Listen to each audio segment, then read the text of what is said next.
Nellore city 4వ డివిజన్లో బాబు surety భవిష్యత్తు గ్యారంటీ అనే కార్యక్రమంలో పొంగూరు నారాయణ పాల్గొన్నారు. ఈ కార్యక్రమంలో విలేకరుల సమావేశం నిర్వహించారు. ఈ సందర్భంగా ఆయన మాట్లాడుతూ అధిష్టానం 118 సీట్లు ఖరారు చేయడం జరిగిందని, అందులో సిటీ ఎమ్మెల్యే అభ్యర్థిగా నన్ను నియమించడం జరిగిందని తెలిపారు. నెల్లూరు సిటీ ప్రజలు ఆశీస్సులు నాకు ఎల్లప్పుడూ ఉండాలని ఆయన మీడియా ముఖంగా తెలియజేస్తున్నానని కోరారు.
Okay sir.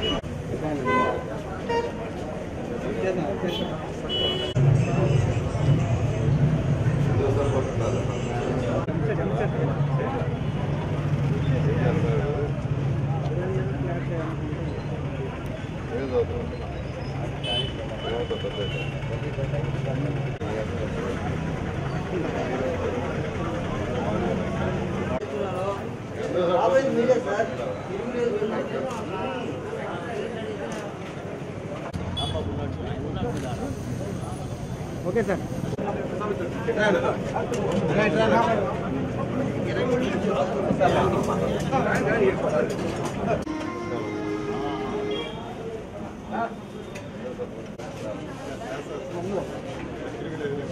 ఆగమా ఆగమా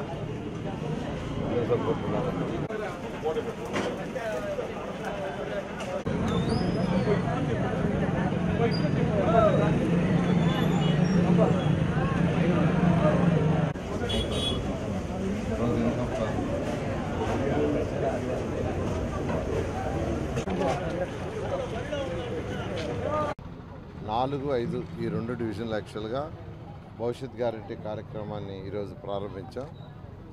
అయితే ఎక్కడికి పోయినా ప్రజల యొక్క స్పందన అనూహ్యంగా ఉంది.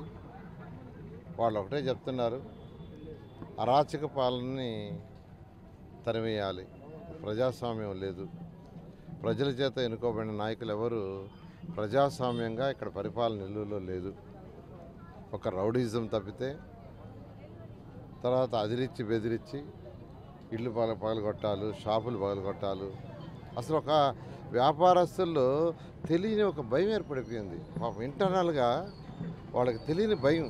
అంటే ఈరోజు ఒకరికి జరిగింది రేపు మనకెందుకు జరగదు, ఈరోజు ఒక షాప్ అతనికి జరిగింది రేపు ఉదయం మనకు జరగదు కదా అనే యొక్క భయం. అంటే ఏ రోజు ఎవరికి జరగద్దో తెలియదు. ఎవరు షాప్ పగలగొడతారో, లేదంటే ఎవరు బిల్డింగ్ పగలగొడతారో, ఎవరు లేఅవుట్ని స్పాయిల్ చేస్తారో అంటే వాళ్ళ మాట వినాలా. ప్రజాస్వామ్యంలో ప్రజల చేత ఎన్నుకోబడిన వాళ్ళు అసెంబ్లీలో చట్టాలు చేస్తారు. ఆ చట్టాలను ఇంప్లిమెంట్ చేసే అధికారులు. ఇక్కడ చట్టాలు ఏమీ లేవు. కేవలం ఎవరైతే నాయకులు ఉండారో వాళ్ళు అధికారులకు చెప్తారు, అధికారులు భయపడిచారు. ఇలాంటి అధికారులు ట్రాన్స్ఫర్ చేస్తారు, లేకుంటే అధికారులు ట్రాన్స్ఫర్ చేస్తారు. ఉదాహరణకి 7వ డివిజన్లో వేణు అనే ప్రెసిడెంట్ ఉంటే వాళ్ళ చికెన్ షాప్ని క్లోజ్ చేశారు. ఎందుకు క్లోజ్ చేశారంటే తెలీదు. అతని మాట వినలా. ఆ అధికారం ఎవరంటే హెల్త్ ఆఫీసర్, అంటే ఈ శానిటేషన్ మొత్తం చూసి నేనే అతను ఇక్కడ పెట్టింది. తెలుగుదేశం ప్రభుత్వం ఉన్నప్పుడు అతనికి అపాయింట్మెంట్ ఇచ్చింది నేనే. నాకు ఆ విషయం తెలుస్తాను. ఆ ఫోన్ చేస్తే ఫోన్ ఎత్తలా. మనిషిని పంపించి ఫోన్ ఇస్తే సార్ని అర్థం చేసుకోమానండి నా పరిస్థితి అన్నాడు. అది అలా భయపడుతున్నారు నిజంగా. సరే ఇంకెందుకులే అధికారిని ఇబ్బంది పెట్టడం అని నేను డైరెక్ట్గా హైకోర్టులో స్టే తెచ్చి ఓపెన్ చేయించే షాప్. అంత అవసరమా? ఒక అధికారిని తెలుగుదేశం ప్రభుత్వంలో మేమున్నప్పుడు అపాయింట్ చేస్తున్నాడు. చిన్న విషయానికంటే విషయం తెలుసుకోవడానికి నేనే షాప్ ఓపెన్ చేయమని కాదు.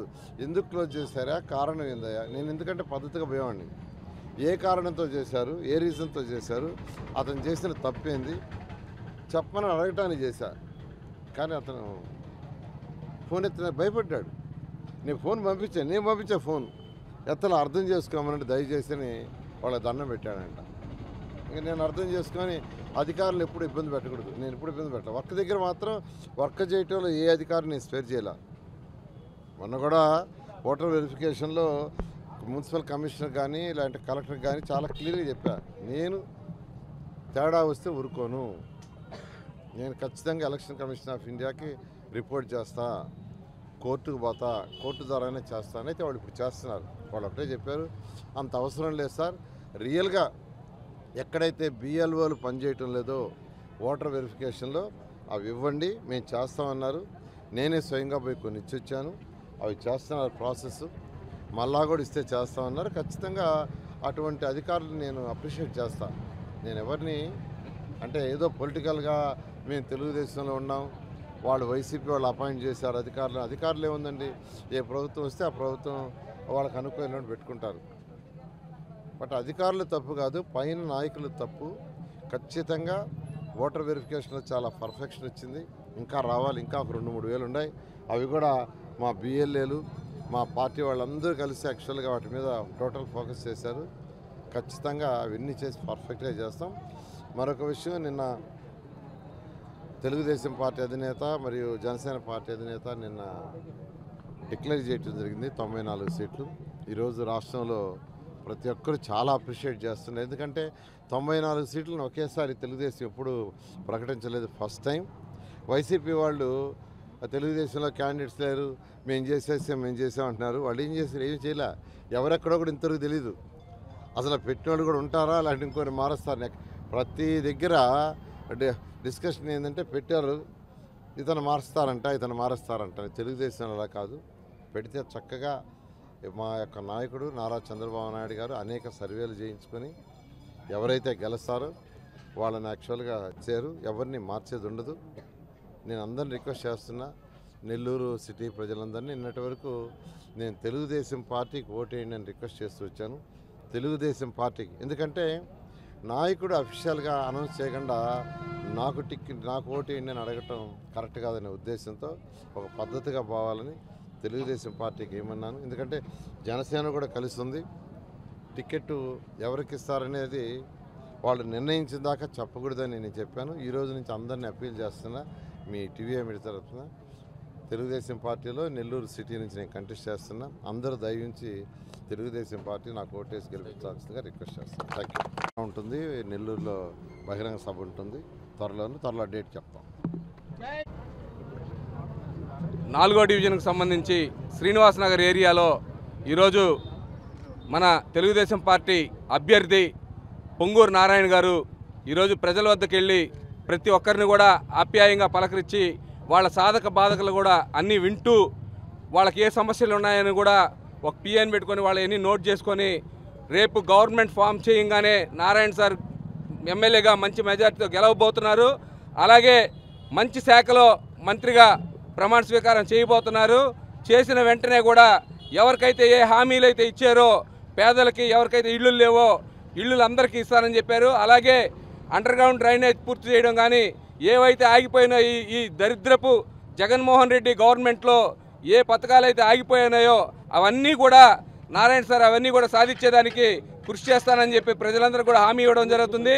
ఈరోజు ఈ 4-5 డివిజన్లకు సంబంధించి ప్రతి ఒక్కరిని కూడా ఆప్యాయంగా పలకరించి వాళ్ళ ఎన్ని విని వాళ్ళకి ఇమ్మీడియట్గా వాళ్ళకి సొల్యూషన్ కూడా ఇక్కడే చెప్పేస్తున్నారు సారు. కాబట్టి దయచేసి ప్రతి ఒక్కరు కూడా జనసేన పార్టీ అలాగే తెలుగుదేశం పార్టీ బలపరిచిన అభ్యర్థి మన పొంగూరు నారాయణ గారికి రేపు జరగబోయే ఎలక్షన్స్లో